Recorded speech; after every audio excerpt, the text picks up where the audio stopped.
Pada kesempatan kali ini, saya akan membahas mengenai metode-metode yang berpusat pada pembelajaran, yaitu metode alamiah dan metode sugestopedia. Sebelumnya, perkenalkan, nama saya adalah Nur Zahira dari kelas B angkatan 2018. Saya mahasiswi Universitas Negeri Makassar, Fakultas Bahasa dan Sastra, Prodi Pendidikan Bahasa Arab. Pada mata kuliah metode pembelajaran bahasa Arab ini, dosen pengampu kami ialah Ustazah Sarah Latukonsina SSMPDI. Baik, yang pertama akan kami bahas ialah metode alamiah atau Thariqah al-Insaniyah at-Tabi'iyyati. Apa itu metode alamiah? Metode alamiah atau yang disebut oleh Tracy Deterrell dengan nama Natural Approach Method Insani atau pendekatan alamiah dirintis pada tahun 1976. Tracy Deterrell adalah seorang linguis dan guru bahasa Spanyol di California University. Metode ini pertama kali diperkenalkan pada tahun 1977. Istilah alamiah atau natural dalam metode ini berdasarkan pada satu pandangan bahwa penguasa suatu bahasa lebih banyak bertumpu pada pemerolehan bahasa dalam konteks yang alamiah dibandingkan dengan pembelajaran aturan-aturan yang secara sadar dipelajari satu persatu. Fokus dari metode ini adalah makna dari komunikasi sejati dibandingkan pada ketetapan bentuk ucapan. Disebut alamiah karena belajar bahasa asing disamakan seperti belajar bahasa ibu. Belajar bahasa ibu biasanya berdasarkan kepada perilaku atau kebiasaan sehari-hari yang berlangsung secara alamiah. Karena itu, metode alamiah kadang-kadang disebut metode kebiasaan atau at-thariqatu al-adiyah atau customary method. Yang kedua adalah karakteristik. Yang pertama, urutan pelajaran mula-mula diberikan melalui menyimak atau mendengarkan atau listening. Baru kemudian percakapan atau speaking, membaca, reading, menulis, writing, terakhir baru gramatika. Pelajaran disajikan mula-mula memperkenalkan kata-kata yang sederhana yang telah diketahui anak didik, kemudian mempraktikkan benda-benda mulai dari benda-benda yang ada di dalam kelas, di rumah, dan di luar kelas. Bahkan mengenal luar negeri atau negara-negara asing terutama Timur Tengah. Alat peraga dan kamus yang dapat digunakan sewaktu-waktu sangat diperlukan. Misalnya untuk menjelaskan dan mengartikan kata-kata sulit dalam bahasa asing dan memperbanyak perbendaharaan kata-kata atau memperkaya vocabulary sebagai syarat utama menguasai bahasa asing. Oleh karena kemampuan dan kelancaran membaca dan bercakap-cakap sangat diutamakan dalam metode ini, maka pelajaran gramatikal atau tata bahasa kurang diperhatikan.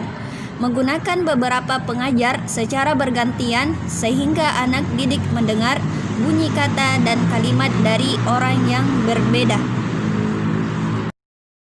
Poin yang selanjutnya adalah penggunaan dari metode ilmiah. Yang pertama, setelah siswa siap mengikuti kegiatan pembelajaran, guru memulai pembelajarannya dengan perintah sederhana yang mudah dipahami oleh siswa, seperti tutup buku, berdiri. Yang kedua, tetap dengan menggunakan perintah.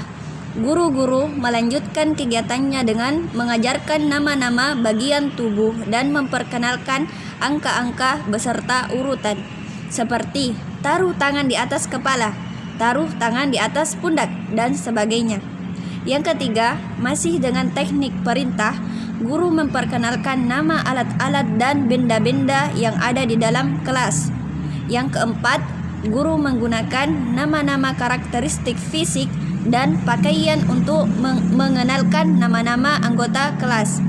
Yang kelima, guru menggunakan media visual, khususnya majalah bergambar untuk memperkenalkan kata-kata baru dan disambung dengan kegiatan-kegiatan yang hanya membutuhkan nama-nama siswa sebagai responsi.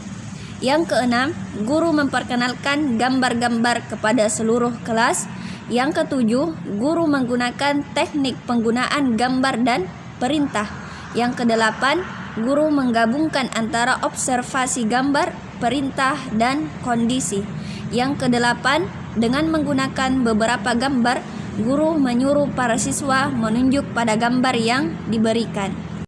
Yang selanjutnya adalah kelebihan dari metode ini. Seperti halnya pendekatan yang lain dalam pengajaran bahasa, metode alamiah memiliki keunggulan-keunggulan di samping kelemahan-kelemahan.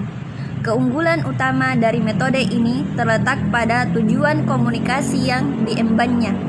Siswa akan belajar komunikasi dasar interpersonal sejak dini. Metode alamiah juga sangat efektif digunakan pada tingkat dasar di mana silent period akan berfungsi. Dalam pendekatan ini, siswa tidak perlu mengatakan sesuatu kalau mereka belum siap untuk itu. Atau dengan kata lain, selama dalam masa ini, siswa tidak akan dipaksa, melainkan mengamati situasi-situasi bahasa yang terjadi di sekitarnya sampai mereka siap untuk berbicara. Keunggulan lain dari pendekatan ini terletak pada suasana santai yang dirasakan oleh siswa dalam kelas, karena mereka tidak akan dipaksa untuk berbicara dalam bahasa target. Siswa tidak mengalami ketegangan sehingga mengurangi adanya pengambilan resiko pada saat siswa sudah mengalami kemajuan. Pengajaran menjadi bermakna dan mudah diserap siswa karena setiap kata dan kalimat yang diajarkan konteks sesuai dengan dunia kehidupan sehari-hari peserta didik. Kekurangannya yakni metode alamiah juga memiliki kelemahan-kelemahan. Kelemahan atau kekurangan yang paling jelas terlihat pada metode ini adalah kurangnya konsentrasi dalam peningkatan. Kedua adalah metode sugestopedia atau thoriqatu al-ihaiyati. Pengertian metode sugestopedia. Metode sugestopedia ini dikembangkan pertama kali oleh Georgi Lozanov, seorang psikoterapis dari Bulgaria pada tahun 1975 ketika ia memimpin sekelompok ahli di Institut Penelitian Pedagogi melakukan penelitian mengenai pengajaran bahasa asing. Lozanov mempercayai bahwa otak manusia memiliki kemampuan belajar yang hebat. Akan tetapi, kekhawatiran dan rasa takut gagal pada diri seseorang menjadi objek penghalang untuk mencapai potensi tersebut. Untuk itu, Lozanov menciptakan metode sugestopedia yang memiliki cara kerja dengan menstimulasi otak dengan memanfaatkan pembelajaran menggunakan musik, seni, relaksasi, meditasi, bunga, lingkungan yang berwarna, imajinasi, fantasi, dan lain-lain yang bisa memberikan stimulasi positif bagi otak. Karakteristik metode sugestopedia.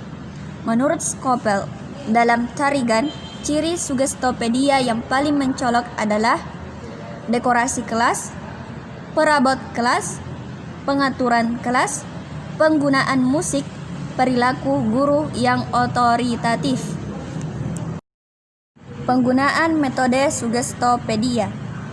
Pertama-tama, guru memberikan ulasan materi yang telah dipelajari sebelumnya untuk memancing kembali pemahaman pelajar terhadap materi yang telah diajarkan.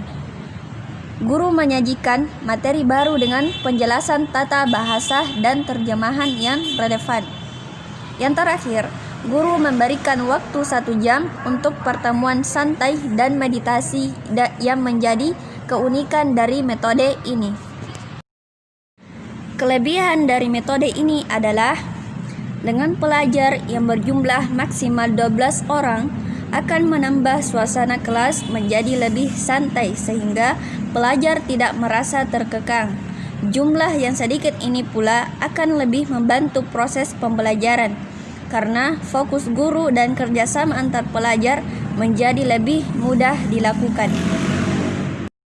Sedangkan kelemahannya adalah dengan sedikit jumlah pelajar dalam satu kelas membuat metode tersebut hanya cocok dilakukan pada pembelajaran bahasa dengan jumlah pelajar sedikit sehingga tidak cocok dilakukan di sekolah-sekolah di Indonesia. Pada umumnya, ia memiliki jumlah pelajar yang cukup banyak untuk setiap kelasnya.